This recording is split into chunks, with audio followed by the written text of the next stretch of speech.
पिछले 30 दिनों में 4 बार यूपीआई फेल हुआ है। सबसे पहले 26 मार्च, फिर 1 अप्रैल, फिर 2 अप्रैल और उसके बाद 12 अप्रैल।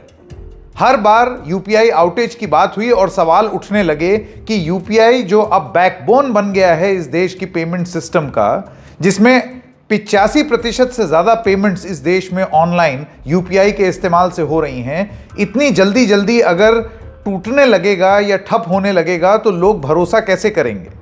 इसको लेकर के हम आपके पास एक प्रोग्राम भी लेकर के आए जिसमें हमने आपको बताया कि कैसे पेमेंट्स काउंसिल ऑफ इंडिया का ये कहना था कि ऐसे हम चरमरा जाएंगे, फ्री में ट्रांजैक्शन नहीं हो सकती, हमें कुछ सुविधा शुल्क लगाने दीजिए, MDR लगाने दीजिए, मर्चेंट डिस्काउंट रेट लगाने दीजिए। सरकार ने उस पर जवाब नहीं दिया। सरकार का यह भी कहना है कि यूपीआई को जितना पैसा जाता है इस साल उसका आउटलुक भी करीब आधे से ज़्यादा कम, यानी कि पहले 3000 करोड़ जाता था, अब 1500 करोड़ रुपए ही सरकार देगी। इस सब के बीच में यूपीआई फेल तो हो नहीं सकता। तो एक तरफ यूपीआई के ऐप ठप होने की दास्तान और वहीं सरकार का समाधान क्या जय भीम में है। ये जय भीम हम क्यों बोल रहे हैं और इसके पीछे की गणित क्या है, यूपीआई को लेकर के बहुत अच्छे से अंडरस्टैंडिंग आपकी और मेरी हो जानी चाहिए, क्योंकि यकीन मानिए बिना यूपीआई के आज आप और हम सरवाइव ही नहीं कर पाएंगे। हम लोगों को बड़ी दिक्कतों का सामना करना पड़ेगा। ये मसला क्या है, आइए आपको बताते हैं। नमस्कार, मेरा नाम है संकेत उपाध्याय और आप देख रहे हैं इशारों इशारों में। तो सबसे पहले तो आपको ये बता दें, ये 4 बार जब आउटेज हुई तो national payments corporation of India की तरफ से जो ट्वीट्स आए वो आपको स्क्रीन पर दिखा दें। सबसे पहले 26 मार्च को हुआ जिसमें एनपीसीआई ने ये कहा कि we face intermittent technical issues owing to UPI partial decline. फिर 1 अप्रैल को हुआ जिसमें उन्होंने कहा फाइनेंशियल ईयर क्लोजिंग हो रही है, banks are facing transaction decline. 2 April को भी वही हुआ जिसमें उन्होंने कहा intermittent declines in UPI, fluctuations of success rates in some banks. उसके बाद 12 अप्रैल को भी हुआ जिसमें उन्होंने बोला फेसिंग इंटरमिटेंट टेक्निकल इश्यूज और फिर थोड़ी देर में कहा services are now stable, we regret the inconvenience. लेकिन इतने कम समय में 30 दिन के अंदर अंदर, 30 दिन से भी कम के अंदर अंदर 4 बार यूपीआई फेल हो जाए, ये तो कोई बहुत अच्छी स्थिति तो है नहीं। आप सोचिए लोगों के कितने सारी चीजें रुक गई, पेमेंट्स रुक गई, बहुत कठिनाई का सामना करना पड़ा क्योंकि वो बैकबोन हो गई है। लोगों को आदत नहीं था ये देखने का कि यूपीआई भी ठप पड़ सकता है, लेकिन हुआ, 4 बार हुआ। और इसकी पृष्ठभूमि में थोड़ा सा जाकर के फिर प्रेजेंट में आएंगे। आप जानते हैं कि 24 मार्च को पेमेंट्स काउंसिल ऑफ इंडिया ने एक चिट्ठी लिखी प्राइम मिनिस्टर्स ऑफिस को। उन्होंने कहा कि आप इंट्रोड्यूस कर दीजिए sir merchant discount rate. Payments council of India क्या है, ये जितने प्राइवेट बैंक्स और जितने प्राइवेट पार्टनर्स हैं यूपीआई के, जैसे कि गूगल पे, फोन पे, पेटीएम, HDFC बैंक, तमाम और जितने बैंक्स हैं, जो लोग यूपीआई की सिस्टम से रूबरू रखते हैं, वो बैंकिंग सिस्टम में हो या फिर एप्स हों, उन सब के लिए एक पेमेंट्स काउंसिल ऑफ इंडिया बनी है जहां पर वो अपनी बात रख सकें। उनका सरकार से ये कहना था कि सर एक तो आपने हमारे फंड्स काट दिए, पहले हम लोगों ने ये पूरी व्यवस्था की थी, आप करीब 3500-3700 करोड़ रुपए देते थे साल का, आपने घटा के उसको 1500 करोड़ कर दिया। इस सिस्टम को बनाए रखने और बेहतर करने के लिए हमें 10,000 करोड़ की जरूरत है, तो प्लीज काइंडली आप हमको थोड़ा सा पैसा चार्ज करने दीजिए। यानी कि अगर कोई बड़ी ट्रांजैक्शन होती है तो उस पर हमको थोड़ा सा पैसा, थोड़ा सा कट परसेंटेज चार्ज करने दीजिए, जैसे क्रेडिट कार्ड पर होता है। आप लोग जानते हैं क्रेडिट कार्ड में जब भी आप पेमेंट लेते हैं तो वो आपको आदमी अपनी मशीन में डालने से पहले कहता है सर इतना % एक्स्ट्रा लगेगा। वो इसलिए क्योंकि वो बर्डन आप पर ट्रांसफर कर दे रहा है। इन सब चीजों के बीच में सरकार से इसका कोई ठोस जवाब नहीं आया, कोई ये बात नहीं आई कि क्या ये सुविधा शुल्क सरकार दे देगी या नहीं दे देगी। इस सब के बीच में आपको ये बता दें कि उसके एक दिन बाद, ठीक इस चिट्ठी के 24 मार्च 2025 के एक दिन बाद, 25 मार्च 2025 को सरकार की तरफ से और एनपीसीआई की तरफ से एक प्रेस कॉन्फ्रेंस आई जिसमें उन्होंने कहा, एक प्रेस रिलीज आई जो आपके स्क्रीन पर है, जिसमें यह लिखा हुआ था कि भीम 3.0 हम अनाउंस करने वाले हैं और उसमें तमाम गुण उसके बताए। आज वो दिन आप देख सकते हैं, अखबार की प्रतियां आपके सामने हैं स्क्रीन पर। आज के टाइम्स ऑफ इंडिया में पहले 4 पृष्ठ में सरकार ने अपने सरकारी भीम ऐप के गुणगान में बहुत लंबी चौड़ी बात लिखी है। पहले पेज पे लिखा है जो पेमेंट्स ऐप आपके लिए बना है उसका शुभारंभ आपसे होना चाहिए। बहुत सारे लोग कैंची लेकर के रिबन काट रहे हैं। फिर आप अगर पन्ना खोलेंगे तो अंदर आप एक क्यूआर कोड पाएंगे जिसको आप स्कैन कर लें अपने फ़ोन से, तो आपके फ़ोन में यूपीआई का भीम ऐप डाउनलोड हो जाएगा। भीम पूरी तरीके से national payments corporation of India के अधीन आने वाला, यानी कि आप ये समझिए कि दिस इज़ एज सरकारी एज इट गेट्स। तो आपको इस चीज़ का डर ताकि ना हो कि कोई और है जो पैसा बीच में मार जा रहा है या पैसा कट ले रहा है। वो कहते हैं भारत का भरोसा, भारत का अपना पेमेंट्स ऐप। पैसा बदला है पर इतना नहीं बदला है, चुटकियों में आता जाता है, चुपचाप एक टैप पर हर पेमेंट हो जाता है। नोट या सिक्के नहीं, अब हर कोई स्कैनर दिखाता है।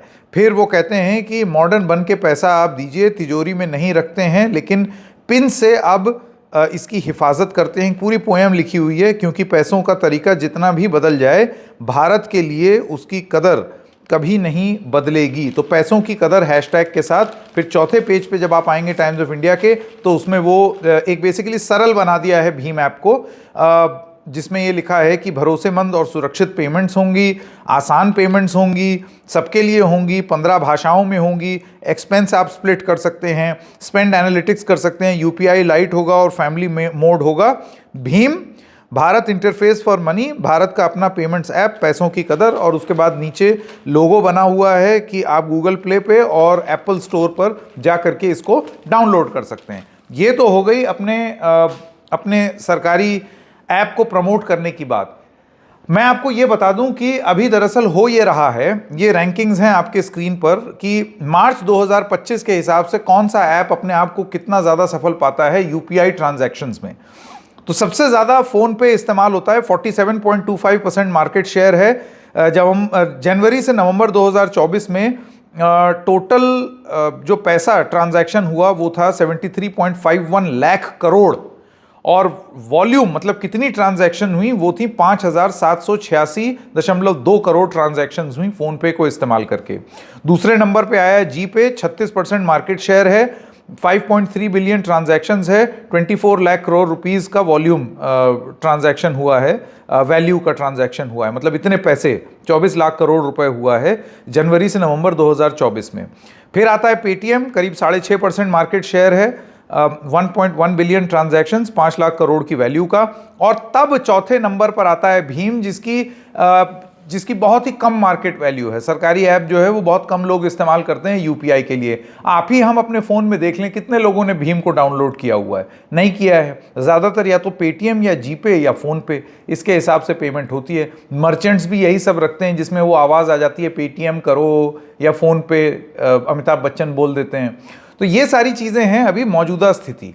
आपको ये भी बता दें, आपके स्क्रीन पर जैसे कि आप देख सकते हैं ईयर ऑन ईयर ग्रोथ का चार्ट, कि किस तरीके से लगातार 2020 यानी कि कोविड के बाद से यूपीआई की एक्सेप्टेबिलिटी और पेनिट्रेशन इस देश में बढ़ता चला गया है। यानी कि हम इतने यूपीआई निर्भर हो गए हैं 2020-21 के बाद कि अब कैश तो सर्कुलेशन में है, लेकिन अगर यूपीआई बैठ जाएगा तो बड़ी दिक्कत हो जाएगी।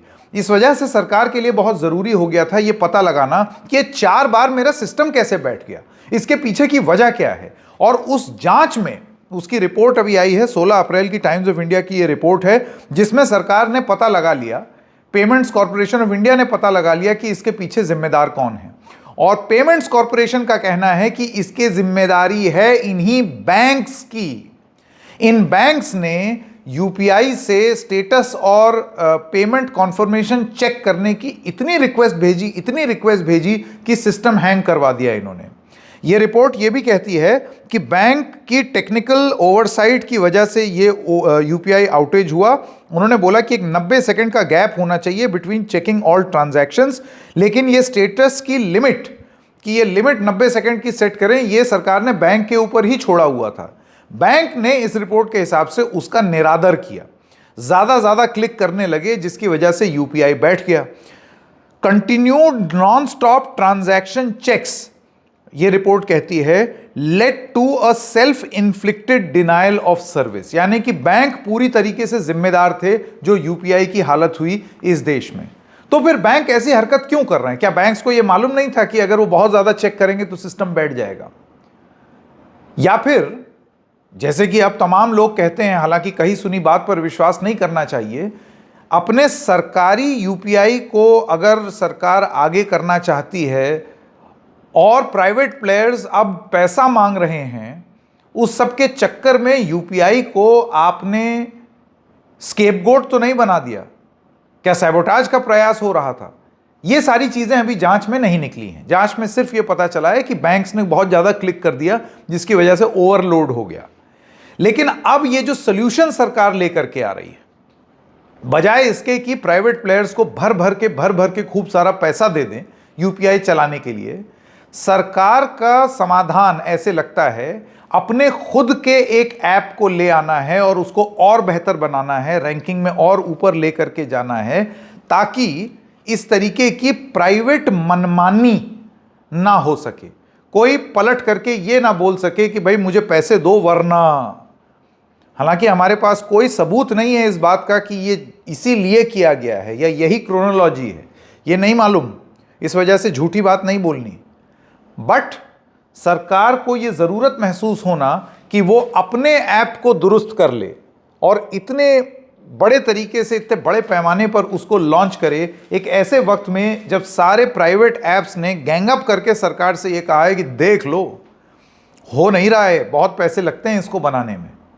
तो सरकार ने क्या किया? अपने ऐप को आगे कर दिया। अब देखना यह है कि आपके और मेरे जीवन पर क्या असर पड़ता है। इससे पहले ये कोई भीम ऐप नया ऐप नहीं है। भीम ऐप बहुत पहले से इस्तेमाल हो रहा है, लेकिन उसका इंटरफेस क्या होता है? जब आप ऐप खोलते हैं, पैसे देते हैं, वो सारी पूरी प्रक्रिया, वो चाहे पेटीएम की हो, जीपे की हो या फिर और फोन पे की हो, उससे हम और आप आदी हो चुके हैं, हमें आदत पड़ चुकी है उसकी। उसके मुकाबले भीम 1 और भीम 2 उतना अच्छा नहीं था। भीम 3.0 को शुरुआती इस्तेमाल करके ये लगता है, ये देख करके लगता है कि वाकई कुछ सुधारने की कोशिश की है और बहुत ही मिनिमलिस्टिक रखा है इस ऐप को, ताकि बहुत आसानी से समझ में आ जाए। इसमें 10,000 चीजें नहीं डाली हैं, इसमें बेसिक काम जो यूपीआई का होता है सिर्फ वो डाला है। ऐप हल्का भी है, भारी भरकम ये ऐप बहुत सारी चीजें बेचने का प्रयास नहीं करता। आप जाइए जरा पेटीएम पर, वो साथ में लोन भी बेच रहा है, ये भी कर रहा है, टिकट भी बेच रहा है, 10,000 चीजें हैं उसमें, ये उनका बिजनेस मॉडल है। फोन पे और जीपे भी कुछ इसी तरीके का काम करते हैं, जीपे कुछ हद तक कम। लेकिन भीम 3.0 में ये सारी चीजें इसको काट दी गई हैं, ये जो जितनी कतरन है इसको हटा दिया गया है। ऐसे में क्या भारत के लोग यूपीआई का इस्तेमाल करने के लिए जो सरकारी ऐप है भीम, जिसमें सरकार ने अभी फिर से जय भीम बोला है, उसको अपना सपोर्ट देंगे ताकि इस तरीके का बवाल शायद दोबारा ना हो और लोग अच्छे से यूपीआई इस्तेमाल कर सकें? ये हम देखेंगे। इशारों इशारों में बस इतना ही, फिर मिलेंगे किसी और मुद्दे के साथ। तब तक के लिए नमस्कार।